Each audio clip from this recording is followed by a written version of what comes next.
Hello everyone, welcome to my channel Code Root. तो आज हम देखने वाले हैं बेसिक और फंडामेंटल चीज़ जो कि है टोकन्स। सी लैंग्वेज में देखेंगे कि टोकन्स कितने ज़रूरी होते हैं। तो चलिए शुरू करते हैं। तो व्हाट इज़ टोकन्स? टोकन्स है क्या? तो क्या ये टोकन्स जो है वो हमारे लिए इम्पॉर्टेंट है? तो यस, टोकन्स जो है हमारे कोडिंग में बहुत ज़्यादा हेल्पफुल होता है। जिस तरीके से हमारे किसी लैंग्वेज को सीखने के लिए, सपोज दैट अगर हमें इंग्लिश सीखना है तो उसके लिए हमें अल्फ़ाबेट सीखना ज़रूरी होता है। और अगर हमें हिंदी सीखना है तो उसके लिए हमें अक्षर और मात्राएं कह सकते हैं। तो अक्षर और मात्रा जो होती है उनका वो हमें पहले सीखना ज़रूरी होता है। उस तरीके से ये टोकन्स होता है जो कि हमें सी प्रोग्रामिंग में या फिर और किसी कोडिंग लैंग्वेज के लिए ये टोकन सीखना ज़रूरी होता है। तो टोकन्स क्या होता है? टोकन्स जो होता है हमारा बेसिक होता है, basic building block of the C programming. C programming का बेसिक बिल्डिंग ब्लॉक्स होता है टोकन्स। टोकन्स क्या होता है? टोकन्स होता है स्मॉल यूनिट ऑफ प्रोग्राम जो कि कन्वे करता है कंपाइलर को मीनिंग। कंपाइलर बेसिकली होता है जो हमारे कोडिंग लैंग्वेजेस को कंप्यूटर को समझाने के लिए उसे एक लैंग्वेज में कन्वर्ट करता है, बाइनरी लैंग्वेज में, जो कि कंप्यूटर ईजिली समझ पाता है। और ये टोकन्स क्या क्या हो सकते हैं? टोकन्स हमारे हो सकते हैं, कीवर्ड्स हो सकते हैं, identifier, constant, operator, special symbols. ये अलग अलग तरह के टोकन्स एग्जिस्ट करते हैं। तो ये हमारे टोकन्स हैं। ये हम इस लेक्चर में पढ़ने वाले हैं कीवर्ड्स के बारे में, स्ट्रिंग्स के बारे में। ये सब क्या होते हैं? कांस्टेंट, स्पेशल सिंबल्स, आइडेंटिफायर्स और ऑपरेटर्स। ये सब क्या होते हैं, ये सब हम पढ़ने वाले हैं। तो चलिए आगे बढ़ते हैं। ये हमारे हैं कीवर्ड्स। कीवर्ड्स जो होते हैं ये कुछ प्री डिफाइन और रिजर्व वर्ड्स होते हैं सी प्रोग्रामिंग लैंग्वेजेस के अंदर, जो कि डिसाइड होता है उनका स्पेसिफिक फंक्शन कि वो प्रोग्राम में क्या काम करेंगे पहले से डिसाइड हो सकता है, हो चुका होता है। जैसे कि हमने इंट यूज़ करके देख चुके हैं पहले के लेक्चर्स में। आगे भी ये आने वाले लेक्चर्स में और भी हम यूज़ करके देखेंगे। ये सारे रिजर्व कीवर्ड होते हैं जिसका मीनिंग पहले से कंपाइलर को पता होता है। ये कुछ रूल्स हैं। Naming identifier. नेमिंग आइडेंटिफायर मतलब आप कह सकते हैं कि किस नाम से हम किसी वेरिएबल को अगर डिफ़ाइन करते हैं, और अगर हम किसी फंक्शन का नाम डिफ़ाइन करते हैं तो कैसे डिफ़ाइन करेंगे। तो ये उसके कुछ रूल्स हैं। पहला रूल कहता है कि कोई भी नेम लिखे हम तो उसमें लेटर होना चाहिए, या तो लेटर और अंडरस्कोर होना चाहिए, और उसके अलावा और कुछ नहीं होनी चाहिए। और दूसरा रूल हमारा कहता है उसमें कि पहला रूल कहता है कि शुरुआत होना चाहिए लेटर या फिर अंडरस्कोर से, और दूसरा रूल कहता है उसमें लेटर्स हो सकते हैं, डिजिट हो सकते हैं, अंडरस्कोर हो सकते हैं उसमें, और कोई भी स्पेशल कैरेक्टर उसमें अलाउड नहीं है। तो कि मतलब कि हमारा पूरा एक्सप्लेन कर लेता हूँ फिर आपको समझाऊंगा। It should not be keyword. उसमें कोई कीवर्ड नहीं होना चाहिए। जो हम पहले रिजर्व वर्ड पढ़ चुके हैं उसे ही कीवर्ड बोल रहा है ये। और अगला, उसमें कोई स्पेस नहीं होना चाहिए, वाइट स्पेस, खाली स्पेस नहीं होना चाहिए। और हमारा बेसिकली जो वर्ड होता है मैक्स टू मैक्स 31 कैरेक्टर्स का ले तो सही रहता है, उससे ज़्यादा नहीं लेना चाहिए हमें। तो हम लिख के देख लेते हैं, जैसे कि ए बी सी। रैंडम नाम बना सकते हैं हम। सेफ, कोई भी नाम रख सकते हैं आप, बट मीनिंगफुल नेम रखें। जैसे कि मुझे अगर एक इंटीजर डिफाइन करना है तो इंट मैं रखूँगा, int num, N U M. Int num रखूँगा इक्वल टू करके, इक्वल टू करके उसमें मैं कुछ वैल्यू दे दूँगा 2, दे दिया। तो ऐसे ही हम देखेंगे अभी प्रोग्राम के ज़रिए कि कैसे क्या कर सकते हैं। तो ये हमारा है कांस्टेंट। कांस्टेंट डिफाइन कर सकते हैं, जैसे कि हम मैथ्स में कांस्टेंट पढ़ते थे, उसकी वैल्यू चेंज नहीं होती थी, वैसे ही हम इसमें भी कांस्टेंट डिफाइन कर सकते हैं। और ये हमारे स्पेशल सिंबल्स होते हैं, अलग अलग तरह के ब्रैकेट्स होते हैं, कॉमा, कॉलन, एस्टेरिक, और भी बहुत कुछ होता है। और ये ऑपरेटर्स, ऑपरेटर्स जैसे मैथमेटिक्स में ये कुछ ऑपरेटर्स होते हैं। तो उस तरीके से इसमें एक नया ऐड हुआ है मॉडुलो, ये रिमाइंडर निकालने का काम आता है। ये अलग अलग तरह के सी प्रोग्रामिंग में हम ऑपरेटर्स भी यूज़ कर सकते हैं। और ये होता है एक स्पेशल तरह का ऑपरेटर, टर्नरी ऑपरेटर। इसमें कुछ कंडीशन के बेसिस पे सिलेक्शन होता है। तो चलिए हम अपना कोड देखते हैं अब। तो चलते हैं हम अपने एडिटर की तरफ। तो ये हमने फाइल बना रखा है, इसे हम ओपन करते हैं, ओपन विथ कोड। तो ये फाइल हमारा VS कोड में ओपन हो चुका है। तो अब हम यहाँ पर एक नया फाइल बना लेते हैं जिसको हम नाम दे देते हैं operation.c। operation.c इसको नाम दे दिया हमने। और ये फाइल हमारा बन रहा है, ये ओपन हो गया। तो इसमें हम पहले अपना बॉयलर प्लेट कोड लिख सकते हैं जो कि हमने पहले बना रखा है।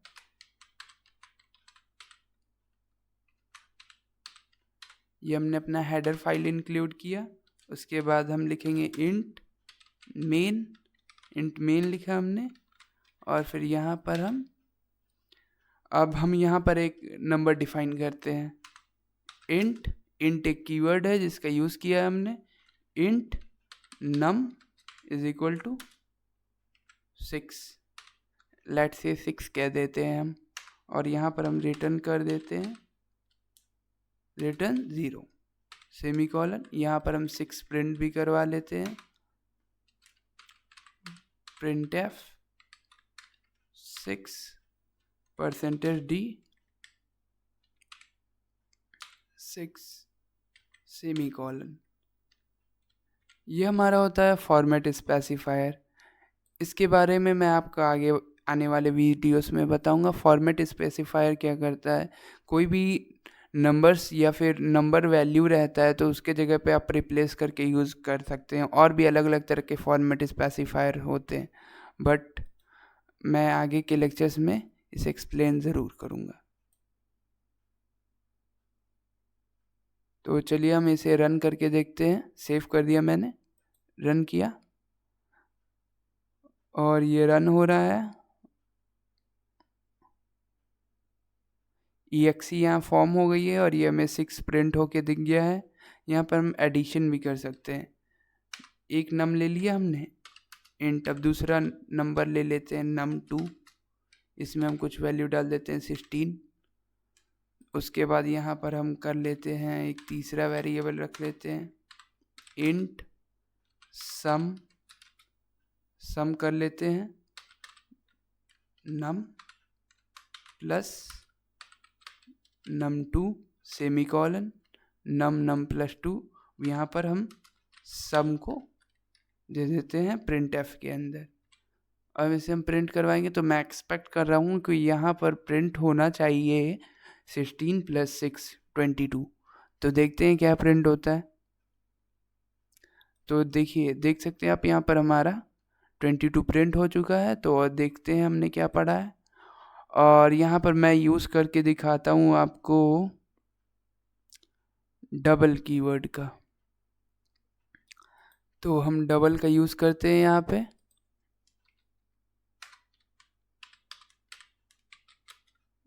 डबल नम, बेसिकली डबल यूज़ होता है किसी बड़े नंबर को ऐड करने के लिए, किसी बड़े नंबर को डिफाइन करने के लिए डबल यूज़ होता है। और इसका मैं एक बड़ा नंबर लिख लेता हूँ सेमीकोलन।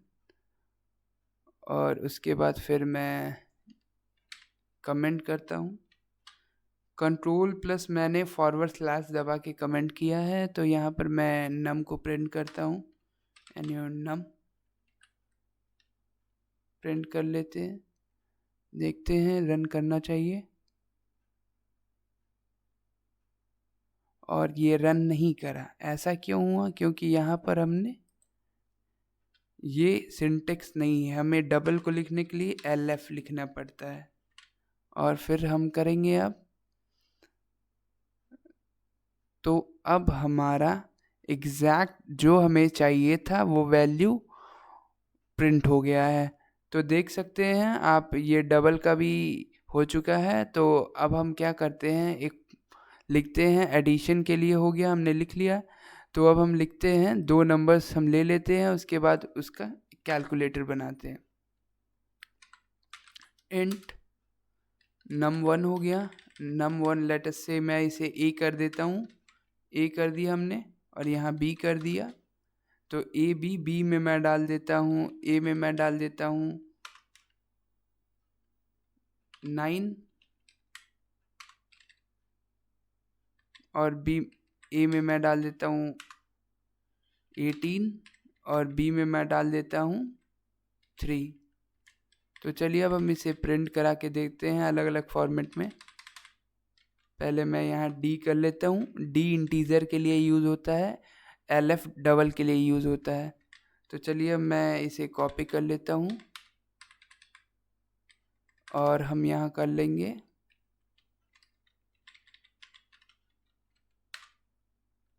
a,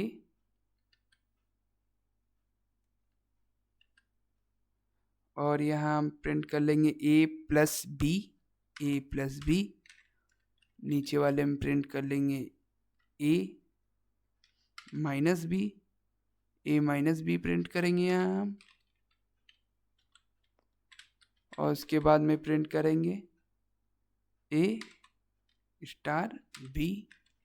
उसके बाद हम प्रिंट करेंगे a डिवाइडेड बाई b। एक और कर लेते हैं a। बेसिकली मैं ऑपरेटर्स के यहाँ आपको यूज़ करके बता रहा हूँ कि किस ऑपरेटर का कैसे यूज़ होता है। तो यहाँ पर हम एक चीज़ और लगा लेते हैं, सॉरी, एक स्पेस कर लेते हैं कि आपको कन्फ्यूज़न ना हो। अब इसे हम रन करते हैं। तो आप देख सकते हैं, पहला a प्लस बी हमने किया था 18 प्लस 3 जो कि आता है 21, और दूसरे का आउटपुट आया है आपका 15, सब्ट्रैक्ट करने पे, मल्टीप्लाई करने पे 54, और डिवाइड करने पे हमारा आया है 6, और रिमाइंडर निकालने, ये मॉडुलो ऑपरेटर जो होता है रिमाइंडर निकालने के लिए यूज़ करता है। तो 18 जो है वो 3 से कम्प्लीटली डिवाइड हो गया, तो कुछ रिमाइंडर नहीं बचा, तो इस वजह से हमारा 0 प्रिंट हुआ है। तो यहाँ पर मैं चाहूँ तो आंसर लिख सकता हूँ। ये हमारा 21 आया था, ये हमारा आया था 15, ये हमारा था 16, सॉरी 54 था। आप ऐसे चाहें तो और लिख सकते हैं, चाहें तो आप इसे कंप्लीट कर सकते हैं। तो अगर आपका ये ऑपरेटर्स का कॉन्सेप्ट आया, समझ में आया हो, तो मैं आगे बढ़ता हूँ। कांस्टेंट भी डिक्लेयर कर सकते हैं आप, बट मैं कांस्टेंट आपके आगे के वीडियोस में अच्छे से एक वीडियो बना के एक्सप्लेन करूँगा। और निमोनिक्स किस तरीके से आप नाम रखें वो मैं बता देता हूँ। सपोज दैट अगर आपको नाम रखना है, अगर आपको कोई न्यू नंबर लेना है तो उसका नाम रखें न्यू। उसके बाद चाहे तो आप ऐसे रख सकते हैं, न्यूनम 45। तो ये एक नाम रखने का तरीका हो गया, इसे बोलते हैं कैमल केस। और दूसरा आप लिखना चाहें तो लिख सकते हैं इंट NEW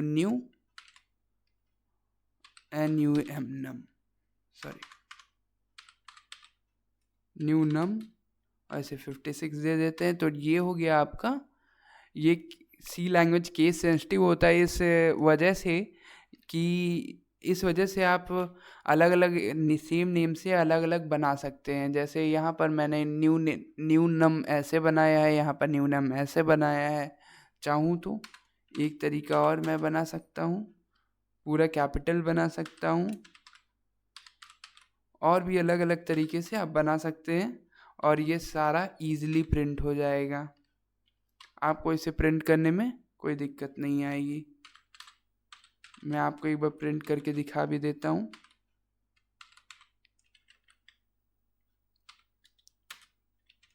पहले मैं इसे नीचे कॉपी कर लेता हूँ। अब यह हम प्रिंट करेंगे ये,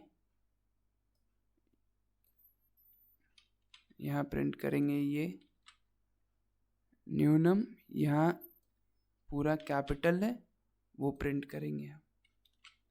और यहाँ सेमी कॉलन लगाना ना भूले फ्रेंड्स, ये हमारा टर्मिनेटर का काम करता है, ये बताता है लाइन ख़त्म हो गई है, फिनिश हो गई है। और यहाँ पर हम थोड़ा सा स्पेस जनरेट कर लेते हैं। जो डबल इन्वर्टेड कॉमा के अंदर चीज़ होती है ये हमारा स्क्रीन पे दिखता है प्रिंटफ फंक्शन के अंदर। और ये जो होता है ये परसेंटेज डी को रिप्लेस कर रहा है। तो हम रन करते हैं फिर से।